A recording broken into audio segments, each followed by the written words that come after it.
Hi, I'm Chuck Bell. I'm here today to talk to you about the serious problem of wage theft. Wage theft is the illegal practice of not paying workers for all of their work, including violations of the state and federal minimum wage laws, forcing workers to work overtime without pay, or forcing workers to work off the clock without pay. So I've received a news release from some friends at the Westchester Labor Alliance, and this is a network of 5 organizations here in our community, including Catholic Charities in Yonkers, Community Resource Center in Mamaroneck, Don Bosco Workers in Portchester, New Rochelle Community Center, and Neighbors Link in Mount Kisco and Ossining.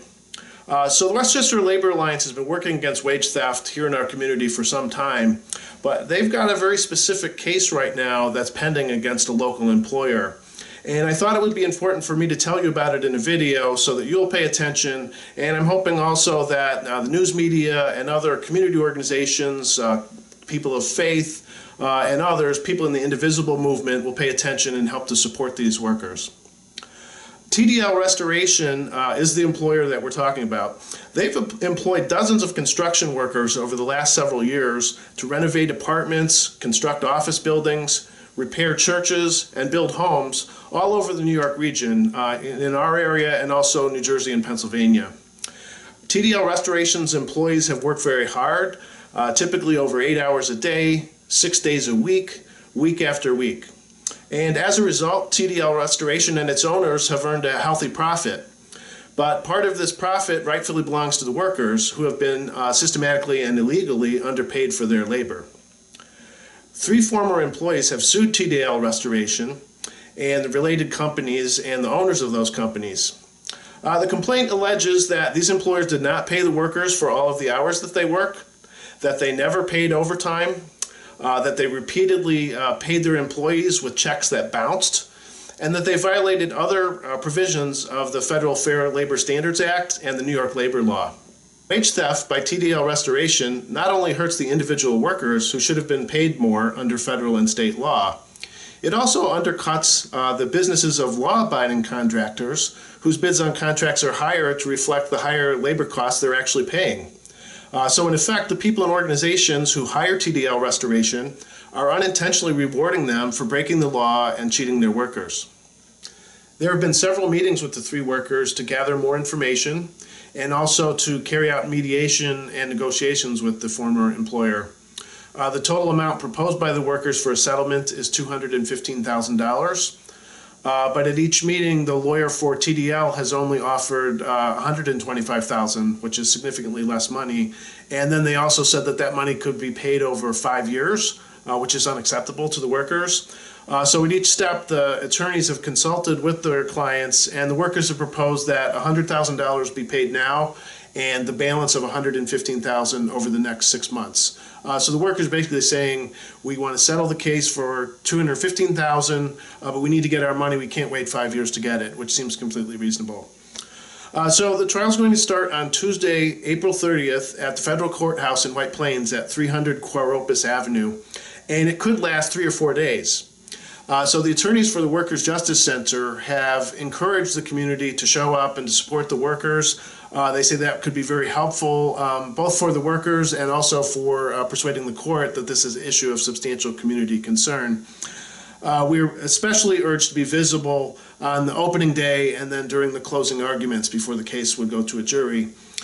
This case has been a great hardship for these 3 employees, and their commitment to stand up to TDL shows their unity and highlights the ongoing abuse that many other workers in our community are currently facing for simply trying to provide for their families. These men, as we discussed, worked thousands of hours and they were not fairly paid. They were not paid for overtime hours that they worked.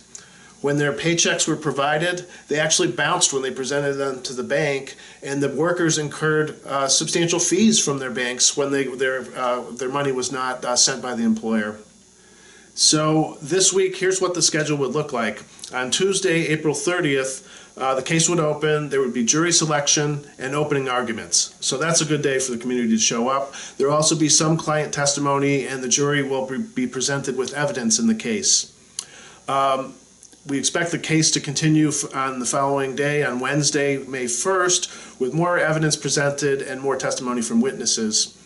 Then we expect on Thursday the case would wrap up and there would be closing arguments. So again, if you could come on Thursday to support the workers and the attorneys, that would be greatly appreciated. And then the jury will go out in deliberations. And that, we don't know exactly how long that would take. Perhaps they would reach a verdict on Thursday, Friday, or even Monday, May 6th. So anyone who's interested in attending the court should note that the following is needed to get admitted to the federal courthouse at 300 Coropus Avenue. You need some type of ID, a driver's license, passport, or consular ID. Cell phones are not allowed in the courtroom. Individuals are being asked to sit behind the attorneys for the workers. So you'll probably be able to see when you enter the court where the workers are sitting, sit on that side of the courtroom. And we're also asked to be respectful and courteous to the court, to refrain from clapping or shouting out. So again, it's the White Plains Courthouse for Federal Court, the Southern District of New York, 300 Coropus Avenue in White Plains. And my friends from Catholic Community Services in Yonkers say the following. We're firmly committed to supporting these three workers and all day laborers who by law are entitled to their wages for work performed. Contractors and companies that do not pay workers are violating New York labor laws and must be held accountable. So thank you so much for listening. I'm going to post this information to Facebook and to the web, and I really appreciate your support. If you can share it with other people you think may be interested, please help us stand up against wage theft in Westchester County.